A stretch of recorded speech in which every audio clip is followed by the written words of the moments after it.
নমস্কাৰ ষ্টুডিঅ'ৰ মজাত মই মিনাছ এই মুহূৰ্তৰ আটাইতকৈ গুৰুত্বপূৰ্ণ খবৰ লৈ বিক্ৰে চেষ্টা কৰিছোঁ মাছ আপুনি নামাৰিব যদিহে আপুনি মাছ মাৰিবলৈ যায় বিল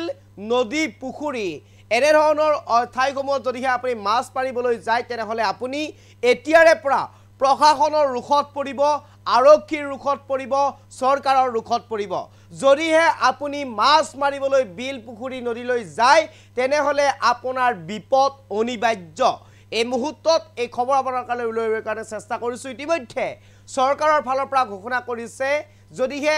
মাছ মাৰিবলৈ যায় নদী খাল বিল পুখুৰীসমূহত বৰ্তমান সময়ত তেনেহলে আপুনি বিপদত পৰিব প্ৰশাসনৰ ৰুখত পৰিব 1 তাৰিখৰ পৰা 15 তাৰিখলৈ ইতিমধ্যে এই নিৰ্দেশনা প্ৰেৰণ কৰিছে চৰকাৰৰ ফালৰ পৰা লৈ আহিছোঁ খবিকে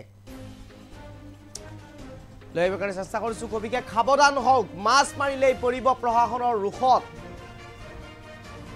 মাছ নামাৰিবলৈ মুখ্যমন্ত্ৰীৰ বিশেষ আহ্বান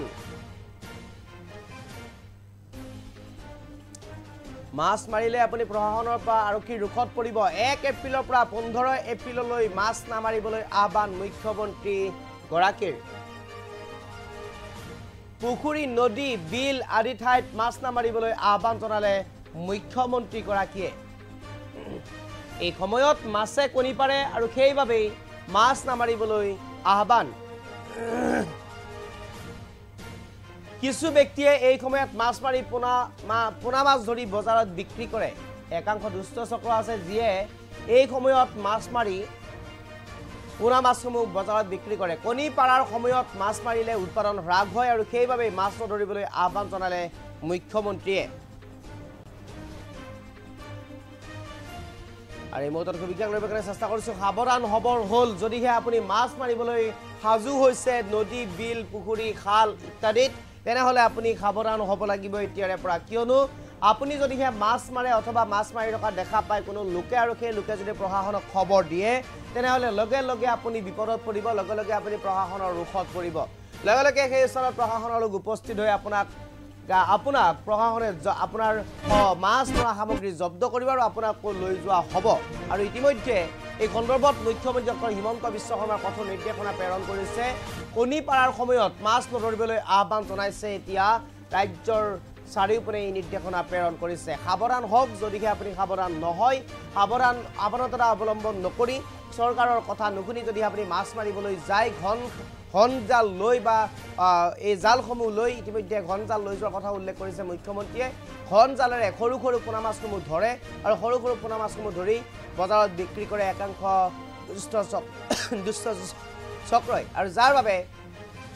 নিৰ্দেশনা প্ৰেৰণ কৰিছে চৰকাৰৰ ফালৰ পৰা মাছ নামাৰিবলৈ আহ্বান জনাইছে মুখ্যমন্ত্ৰীয়ে যদিহে কথা নুশুনে আপুনি বিপদত পৰিব পাৰে আছে মন্তব্য শুনাব বিচাৰিছোঁ মাছ উৎপাদনৰ ক্ষেত্ৰত অসম স্বাৱলম্বী হ'ব নোৱাৰে নেকি বিষয়টোৰ ওপৰত মই মীন বিভাগৰ বিষয়াসকলৰ লগত আলোচনা কৰিছিলোঁ তেখেতসকলে মোক এটাই কথা কয় যে আমি মাছৰ ক্ষেত্ৰত ইতিমধ্যে স্বাৱলম্বী হৈছোঁ কিন্তু আমাৰ এটা অসুবিধা যে মাছে কণী পৰা সময়ত ঘন জাল লৈ কিছুমান মীন পালকে নদী আৰু বিলৰ পৰা মাছ সংগ্ৰহ কৰে জীৱিকাৰ তাৰণাত উপায়ো নাই আৰু তাৰ ফলত আমি বহু নতুন মাছৰ উৎপাদনৰ পৰা আমি আঁতৰি আহোঁ আমাৰ মন্ত্ৰী কৃষ্ণেন্দু পালু ইয়াত আমাৰ ব্ৰডকাষ্ট চাই আছে তেখেত মীন বিভাগৰ মন্ত্ৰী মই আদৰণি জনাইছোঁ মীন বিভাগে মোক অনুৰোধ কৰিছিলে যে চৰকাৰে যদি এটা ব্যৱস্থা ল'ব পাৰে যে ঘন জালেৰে আমি যদি মাছ নধৰোঁ অন্তত 1 এপ্ৰিলৰ পৰা 15 জুলাইলৈ আৰু কণী পৰা মাছ আমি যদি কেতিয়াও এইকেইটা সময়ত আমি নদী বা বিলত নধৰোঁ তেতিয়াহ'লে এই বছৰে অসম আমি মৎস্য উৎপাদনৰ ক্ষেত্ৰত সম্পূৰ্ণ স্বাৱলম্বী হ'ব পাৰিম মই খেতিয়ক ৰাইজক অনুৰোধ কৰিম 1 এপ্ৰিলৰ পৰা 15 জুলাইলৈকে আপোনালোকে ঘন জালেৰে মাছ নামাৰিব আৰু কোনোবা মাছ যদি আপোনালোকে জানে যে মাছটোৱে শুক্ৰ ধাৰণ কৰি আছে তেতিয়াহ'লে সেই মাছ কেতিয়াও আপোনালোকে ঘন জালেৰে উলিয়াই আনিবৰ বাবে চেষ্টা নকৰিব। মই আশা কৰোঁ 1 এপ্ৰিলৰ পৰা 15 জুলাইলৈকে যিসকলে আমি পাৰোঁ, আমি যদি মাছ নমৰাকৈ থাকোঁ, এইবাৰ মৎস্য সম্পদেৰে অসম উভয় নদী হৈ পৰিব। মই আশা কৰোঁ এই দিশতো আমাৰ খেতিয়ক যে মাছ উৎপাদনৰ ক্ষেত্ৰত অসম স্বাৱলম্বী হ'ব নোৱাৰে নেকি। বিষয়টোৰ ওপৰত মই মীন বিভাগৰ বিষয়াসকলৰ লগত আলোচনা কৰিছিলোঁ। তেখেতসকলে মোক এটাই কথা কয় যে আমি মাছৰ ক্ষেত্ৰত ইতিমধ্যেই স্বাৱলম্বী হৈছোঁ, কিন্তু আমাৰ এটা অসুবিধা যে মাছে কণী পৰা সময়ত ঘন জাল লৈ কিছুমান মীন পালকে নদী আৰু বিলৰ পৰা মাছ সংগ্ৰহ কৰে, জীৱিকাৰ তাৰণাত উপায়ো নাই, আৰু তাৰ ফলত আমি বহু নতুন মাছৰ উৎপাদনৰ পৰা আমি আঁতৰি আহোঁ। আমাৰ মন্ত্ৰী কৃষ্ণেন্দু পালু ইয়াত আমাৰ ব্ৰডকাষ্ট চাই আছে, তেখেত মীন বিভাগৰ মন্ত্ৰী, মই আদৰণি জনাইছোঁ।